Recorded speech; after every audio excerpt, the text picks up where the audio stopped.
What is going on, YouTube? Andrew Miller from Hook'emHeadlines.com coming back at y'all today with another commitment breakdown. This is the first one in a while. Missed a few as I was out on vacation for the fourth last week. Got some breakdowns posted on the website. I will link all those in the description below. But today I wanted to talk about comes from four-star Daingerfield athlete Aeryn Hampton. Texas actually landed a recommitment from Hampton this evening. He picked the Longhorns over Alabama. He was down to two schools. I believe that was for the last month or so now. But yeah, Texas gets one of the highest rated commitments in the 2024 class back because Hampton was initially one of the first to commit to the Longhorns 2024 class. He had originally committed in February of 2022. He committed to Texas at a time when he had just a handful of Power 5 offers. The interest started to pick up for him as last offseason progressed. And, once the fall arrived, again, he had more communication with other Power 5 schools, wanted to explore some options.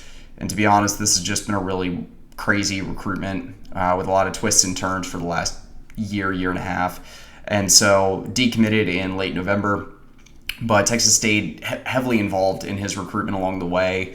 And, stuck with it. He took 3 visits to Texas, including an official from June 16th to the 18th. Heard good things coming out of that visit, and then announced his decision date for this weekend. And Texas landed his commitments via, I believe it was a YouTube live stream through Rivals this evening. I wanted to talk about how Hampton fits for the Longhorns. I'm not going to spend a ton of time on his strengths, weaknesses, and that sort of stuff, just because I've already done that before. We've talked about his strengths, weaknesses, and everything before on the channel last fall, and then also in multiple articles on the site now. Also, analyzed his strengths, weaknesses, and fit a little bit more in depth on my piece on the site. As always, I'll link that commitment breakdown in the description below.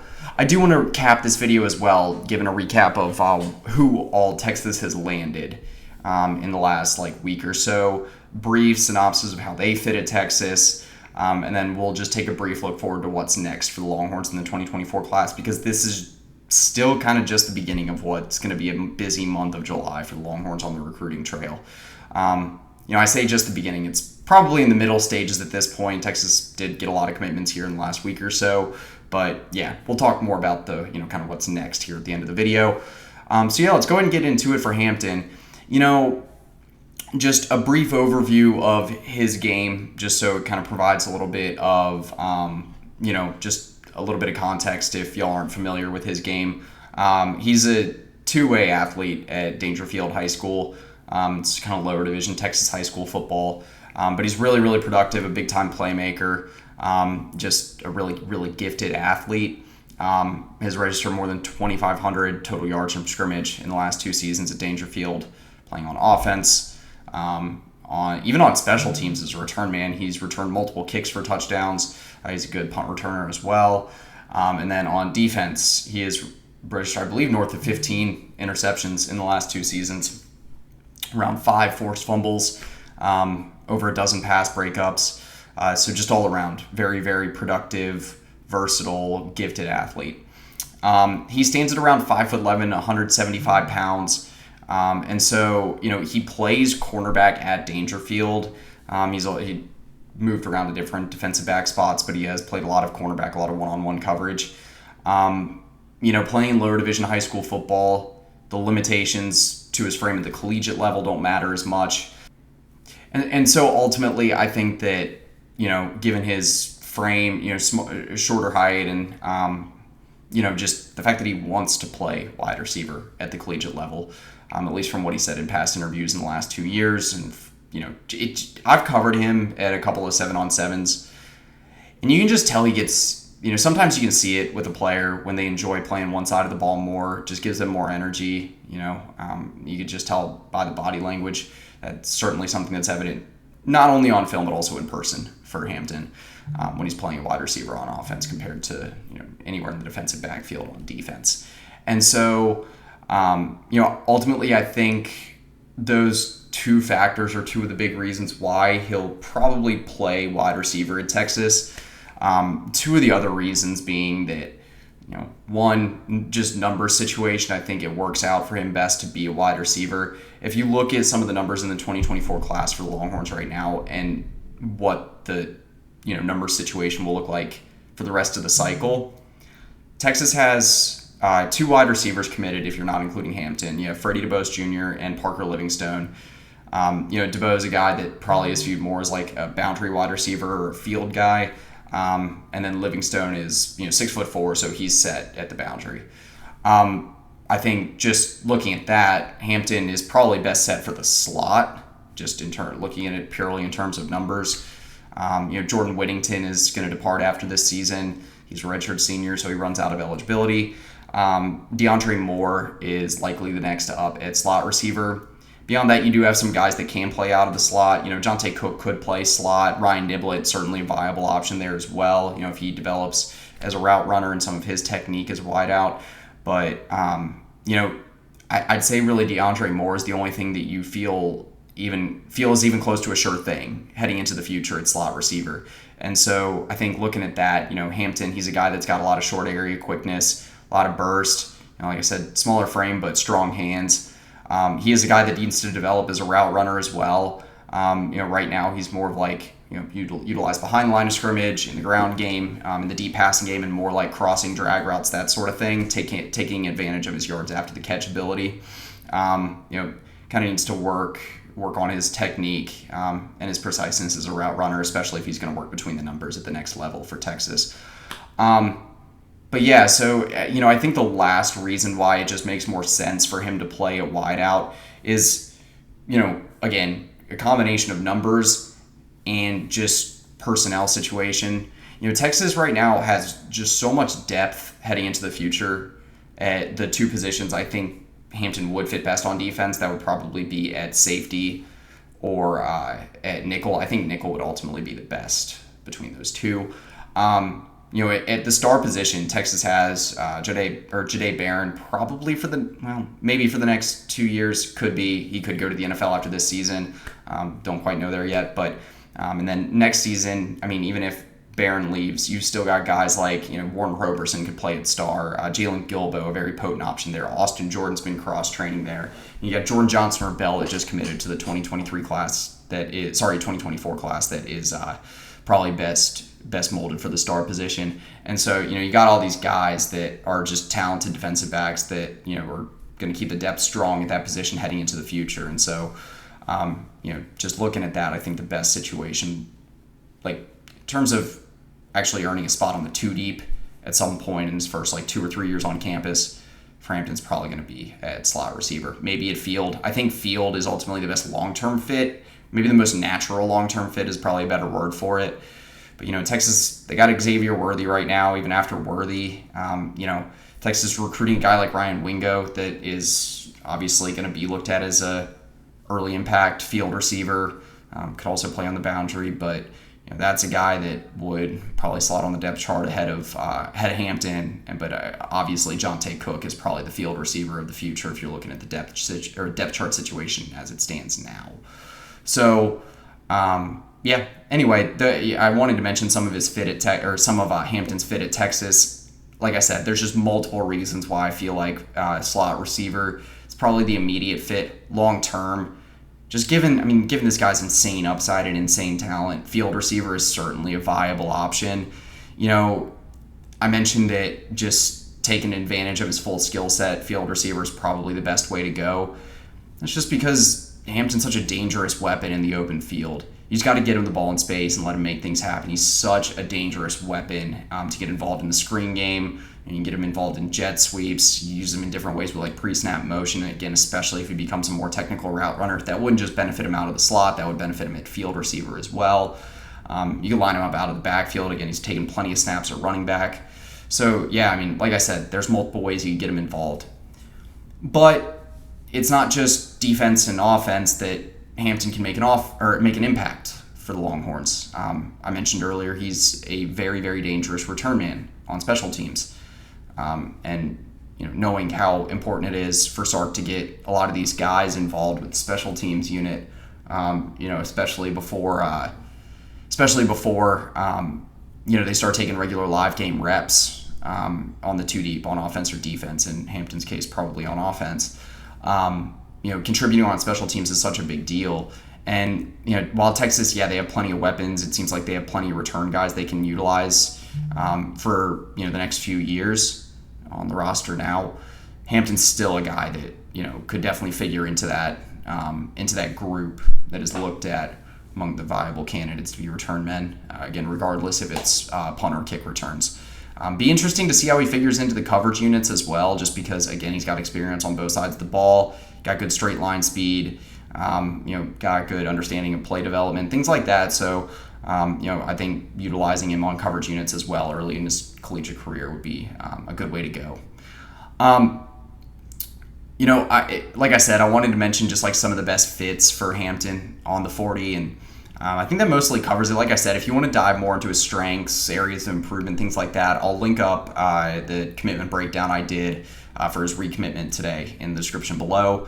I want to take a look now at some of the other commitments that Texas has landed here in the last few days, in the last week, because I think the last full commitment breakdown I did was for Daniel Cruz, and that's been again about a week now, and the class has nearly doubled in size.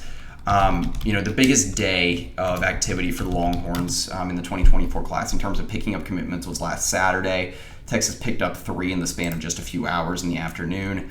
I really think that the commitments Texas landed on Saturday are just going to figure in a huge way to the 2024 class. And so we'll go ahead and start here. The first commitment that announced on Saturday was Parker Livingstone. I mentioned him a moment ago, 4-star boundary receiver out of Lucas Lovejoy in the DFW Metroplex. Again, a guy that's just pretty much a defined boundary receiver. He's a guy that's above average in multiple areas. I think ultimately he'll be able to push for a spot on the 2 deep maybe by his second or third year on campus, depending on how boundary receiver ends up playing out on the depth chart heading into the future. Texas right now has a guy like A.D. Mitchell. It'll be interesting to see, because A.D. Mitchell's probably a one-and-done guy at Texas. He's probably sticking around this fall, and then he's going to the NFL draft. But Isaiah Nayor has multiple years of eligibility remaining. He could enter the NFL draft after this fall if he has a big season, but he's coming off injury, so big year's obviously no guaranteed thing for him. Be interesting to see if he stays multiple years into the future. Casey Kane even is a guy that contributed last year. Will probably get some reps again this year, and has multiple years of eligibility remaining. So depending on which of those guys stays for multiple years, for at least through the first year in the SEC, I think we'll go a long way to figuring out how early Livingstone will be able to contribute at Texas. Also, I mentioned DeBose. He was another guy that committed. He has the ability to play on the boundary, so he could be a guy that competes for reps there. And if you're looking like 2025, 2026, around that time. So, like I said, Livingstone, I think a pretty polished receiver, solid, reliable boundary receiver, good hands, good route running, good frame. So, in all those regards, good fit with Sark's offense. The next commitment from Saturday afternoon was 4-star defensive lineman Alex January. Big 6'5", 325, or about 6'4", 6'5", 325-pound nose tackle out of Duncanville High School in South Dallas. One of my personal favorite defensive line offers for the Longhorns in the 2024 class for about 6 or 8 months now, because Bo Davis and the Longhorns really started prioritizing him during the winter, and you had other schools, LSU, was trying to chip away for a while now, but Texas remained the leader heading into the summer, and knowing that the defensive line numbers, I think, in this class are about to start filling up, it made sense for January to go ahead and get a spot and hop in this class. January is just kind of a menacing, disruptive, powerful guy that will play zero at nose tackle more than likely at Texas. I think there's some areas he needs to work on, just in terms of his arsenal pass rush moves. There's a little bit of technique stuff, but mostly I think he can be a guy that's figuring into the defensive line rotation by his second, definitely by his third year on campus. He's just another big human that Texas needs heading into the SEC. That's the type of body you need in the trenches, and again fits that Bo Davis mold. So great get there. Next one up from and last one that announced last Saturday was 4-star IMG Academy safety Jordon Johnson-Rubell.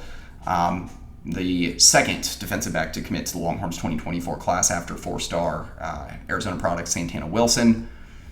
Johnson-Rubell, he's a guy that's extremely talented, quite versatile in the defensive backfield. I mentioned earlier in the video, more than likely projecting at the star position. That's where he was offered by Blake Gideon and the Longhorns.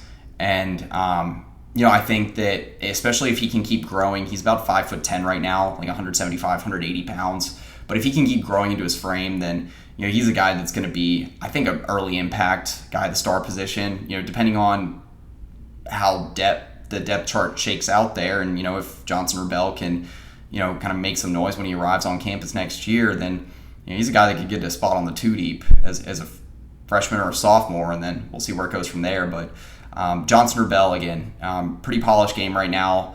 Hard-hitting defensive back, ball. I wouldn't say necessarily ball hawking. He's just a really sticky defensive back, like really fundamentally strong, just does a lot of the little things well. And I think he's just, I don't think height's going to be a huge factor for him. He reminds me kind of a mix in a way of like Jahdae Barron and Jalen Catalon. I mentioned that in the article I did. Just a sense that like the feel for the game, versatility from a guy like Jahdae Barron, just knowing where to be, and then that pad popping ability, just that playmaking that you would see from a guy like Catalon. So all around solid get. And then let's see here. Is that it? Yeah. Okay. So there are 4 commitments, and the last of the bunch that committed on July 4th is 3-star Langham Creek tight end out of the Houston area, Jordan Washington. Texas got their top tight end priority at this point in the cycle in the 2024 class. Washington was kind of the top guy on the board at the position for the Longhorns, and Jeff Banks after they missed on 4-star Laguna Beach tight end Reiner Swanson. Swanson committed to BYU after taking a few official visits last month. Washington's a guy that good frame, 6'4", 225 pounds about. Again, high upside receiving tight end, probably going to take a couple of years to develop at Texas before he's ready to make an impact on the field. But, I think a guy that you're going to be able to use in a number of different pre-snap looks. You can line him up out wide as a wide receiver. You can line him up in line at tight end or more flex. But, he's a guy that I think is going to work well down the seam between the numbers, above average straight line speed, good hands.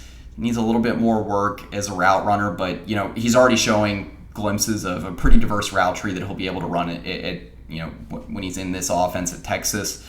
And so I think this will ultimately end up being a 2 tight end class. But if Washington can develop in his first year or two on the 40, he can be taking starting reps as a receiving flex tight end at Texas. I'd say probably 2025, 2026. Especially you're losing JT Sanders after this year. I don't really know who's next up after him.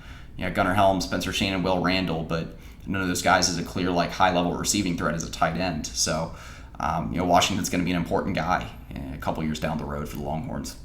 So that covers it for the 4 commitments that Texas landed here since July 1st. So let's go ahead and take a look at what's next for Texas. I think the focus is going to firmly shift on the recruiting trail in the 2024 class to the defensive line. In terms of the scheduled commitments, there's a few big dates to watch here in the next couple of weeks. It all starts tomorrow. Texas has a 3-star defensive line target that is announcing his commitment. It's a 3-star defensive lineman out of Alabama, Malik Blockton. Blockton, about 6'3", 6'4", 260, 270 pounds. He's down to Texas and Auburn. I think Auburn holds the lead there, but Texas has still pushed hard for Blockton here the last few weeks. He officially visited Texas last month, had a good visit. Bo Davis is keeping strong communication there. And while I do think Auburn will be the pick tomorrow, it wouldn't completely surprise me if he ends up in this class for Texas. I just, numbers-wise, for these 3 Tech defensive linemen, I think there's guys higher up on the board for the Longhorns in this class. That kind of leads into the next target I'm talking about here, and that's, depending on the service you look at, a 3 or 4-star defensive lineman, Melvin Hills out of Louisiana. Hills, a guy that Texas has been prioritizing, again, a little bit more than Blockton here the last few weeks. Hills officially visited last month. I believe that was the same weekend as Blockton in mid-June. And, again, another 3 Tech guy. I do like Hills a little bit more. He's a little bit lengthier, a little bit more physically mature than Blockton. And, I think he could be a guy that maybe like third year on campus, is a solid 3-tech guy in the 2 deep. And he's down right now to about, I believe it's Texas and Ole Miss are the top two, and most indications right now are pointing to Texas being the pick there. Ole Miss has made some late pushes, but I don't think they've chipped away enough at Texas's lead. And then I believe the other set decision date right now, for in the next, at least in the coming, like the next few days to the next week or so, is 4-star interior defensive lineman Jaden Jackson out of IMG Academy. This is a really interesting one. Jackson's set to decide on July 13th at 4 p.m. Central Time. He's down to 5 schools: Texas, Florida, OU, Miami, and Ohio State. But I think Texas is prioritizing him quite a bit. Ohio State, I think, held the lead here for a while. Miami's been heavily involved. Like I said, NIL's going to play a role here, and I don't think that Jackson is opposed to going too far away from home, and I think that's why Ohio State and Texas really have a shot here. OU, I don't know as much. Florida, I don't think is necessarily in the picture much anymore. I think they were probably in fourth and fifth place in his top 5. But like I said, that's going to be an interesting one to watch. This decision's coming a little bit earlier than I would have expected, but again, he's a guy that's got high upside, and the Texas really likes in this class. And then another one, and the last of which among the defensive linemen that I believe have set decision dates as of the recording of this video, which is the night of July 7th. It's 4-star Orlando Jones defensive lineman WR Robinson. Robinson is, I think it was like a top 10 that he had announced a few days ago. And I don't know how many schools in his top 10 are really still involved here. I really just think it's Florida and Texas. There were some other SEC schools pushing here, Alabama, Georgia, schools like that. But Robinson, a guy, looks like July 21st is his decision date. And Texas has made a really big move here. I thought Florida was probably going to be the pick here for the last few weeks. I've mentioned Robinson's name a lot in the last few videos that I've done covering defensive line recruiting, because I think he's such a good fit for the Longhorns and what they're looking for out of these guys that could either be like a bigger 3-tech or a 0-tech moving into the SEC. Robinson about 6'4", like 320 pounds, with a lot of room to grow, and just again another overpowering interior defensive lineman. And being able to get him over other schools that are pursuing him, other SEC, like big SEC schools, like I said, like the Floridas, Georgias, Alabamas of the world, just would be huge. And so I don't know. I'm still more like a coin flip territory right now, because I don't know if Texas has made a big enough move for me to confidently say that they'll be the pick over Florida. Florida's made a strong impression on him so far. Florida also has a lot of momentum on the recruiting trail right now. So, it'll be a tough fight for Texas. But again, Texas more involved, made a bigger move than honestly I thought they would, because just again the number situation, there's so many guys they were prioritizing along the defensive line, you can't take them all. But again, Robinson I think would be one of the biggest wins that you could have out of SEC country in this cycle along the defensive line. So 4-star, another one that I wanted to mention, 4-star defensive back Corian Gibson, Lancaster defensive back.